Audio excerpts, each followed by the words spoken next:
ছোট ভাই বোনেরা, শ্রদ্ধেয় মুরব্বীগণ, প্রিয় এলাকাবাসী এবং আমার শ্রদ্ধেয় মা বোনেরা, আপনাদের সবাইকে আসসালামু আলাইকুম। আমার প্রিয় হযরতপুর বাসিন্দারা, আপনারা কি সবাই ভালো আছেন? ভালো নাই বলে, ভালো আছে? আলহামদুলিল্লাহ। আজকে এখানে আমি আপনাদের মাঝে উপস্থিত হয়ে অনেক আনন্দিত এবং আজকে আপনারা জানেন যে যে পুরুষের আমরা এখানে উপস্থিত হয়েছি, আমরা সবাই দোয়া করি এবং আজকে আপনারা জানেন দীর্ঘ 16টা বছর পর আমরা এখানে সবাই উপস্থিত হয়েছি, তাই না? ঠিক কিনা? অতএব এখন থেকে আমরা সুন্দরভাবে এভাবে হচ্ছে যে প্রত্যেক বছরে জানি এটা হয়, এটা আমরা সবাই খেয়াল রাখবো, ঠিক আছে? আজকে আপনারা জানেন দীর্ঘ 16 বছর পর আমরা এখানে উপস্থিত হয়েছি। 16 বছর ধরে স্বৈরশাসক, গণহত্যাকারী, খুনি, ফ্যাসিস্ট আওয়ামী সরকার ছিল না, তারা তো পালিয়ে গেছে না, পালায় গেছে। কিন্তু এখানে আমাদের বাংলাদেশে হাজার হাজার ছাত্র জনতাকে খুন করে গেছে না। আমি তাদের সবার আত্মার মাগফিরাত কামনা করি এবং যারা শহীদ হয়েছে তাদের সবার শ্রদ্ধা জানাই। আমরা দেশনায়ক জনাব তারেক রহমানের নেতৃত্বে 16 বছর ধরে আন্দোলন সংগ্রাম করেছি। কিসের জন্য?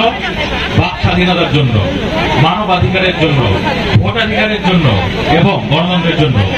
2018 সালে আমি যখন নির্বাচন করেছিলাম এখানে আপনাদের মাঝে এসেছি, আপনারা আমাকে আপনাদের সন্তান হিসেবে বরণ করে নিয়েছেন, এই জন্য আমি সারা জীবন কৃতজ্ঞ থাকবো আপনাদের।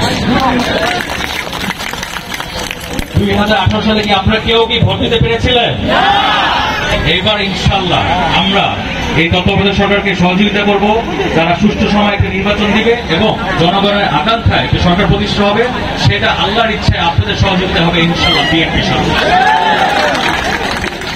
এবং আমাদের অ্যাক্টিং চেয়ারম্যান, ভারপ্রাপ্ত চেয়ারম্যান জনাব তারেক রহমান, উনি এই দেশকে আরো সুন্দরভাবে চালানোর জন্য অনেকগুলো পরিকল্পনা নিয়েছেন। 31 দফা উনি আমাদের সাথে পেশ করেছেন। সেই 31 দফার মধ্যে একটা দুইটা আমি কথা বলেছে, একটা ফ্যামিলি কার্ড পরিবারের জন্য, প্রত্যেকটি পরিবারের জন্য একটা কার্ড দিবে, প্রত্যেকটি পরিবারের জন্য। কিন্তু এটা পুরুষদের জন্য নামে হবে না, এটা আমার মা বোনদের নামে হবে,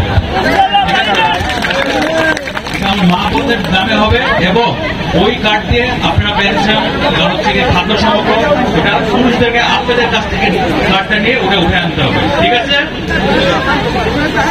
এবং আপনাদের সবার জন্য, প্রত্যেকটি পরিবারের জন্য স্বাস্থ্য সেবা, এটা হচ্ছে আমরা ইনশাআল্লাহ বিএনপি ক্ষমতায় নিশ্চিত করব। তারপরে যে খাল খনন, এই পরিকল্পনা আমরা আবার চালু করব। এটা চালু করেছিল আমাদের দলের প্রতিষ্ঠাতা শহীদ রাষ্ট্রপতি জিয়া রহমান। উনি যে খালগুলো চালু করেছিল, এটা করেছিল যে বাংলাদেশের বন্যাটা না, এই কয়েকদিন আগে বন্যাটা হয়ে গেল, আপনারা সবাই দেখেছেন না? ইনশাআল্লাহ আমরা ক্ষমতায় আসলে এই নদী ভাঙন এবং খাল খনন, এইসব যে কাজ দরকার আছে, এগুলো আমরা সবাই একসাথে শুরু করব। আর সামনে নির্বাচন আসছে, নির্বাচনে আপনাদের পরামর্শ নিয়ে, এই যে আপনারা যারা আছেন, আপনাদের পরামর্শ নিয়ে আপনাদের ওয়ার্ডে, আপনাদের ইউনিয়নে, এই কেরানীগঞ্জে, ঢাকা 2 যা যা করা লাগে আপনারা আমরা মিলে একসাথে করবো ইনশাআল্লাহ। তো এখন আমার বাবার অসম্পূর্ণ কাজ পূরণ করার জন্য এখানে আপনারা যারা আছেন, আপনাদের সবার সহযোগিতা প্রয়োজন। আপনারা কি সহযোগিতা করবেন? 2 হাত তুলে দেখান। ধন্যবাদ আপনাদের সবাইকে, ধন্যবাদ।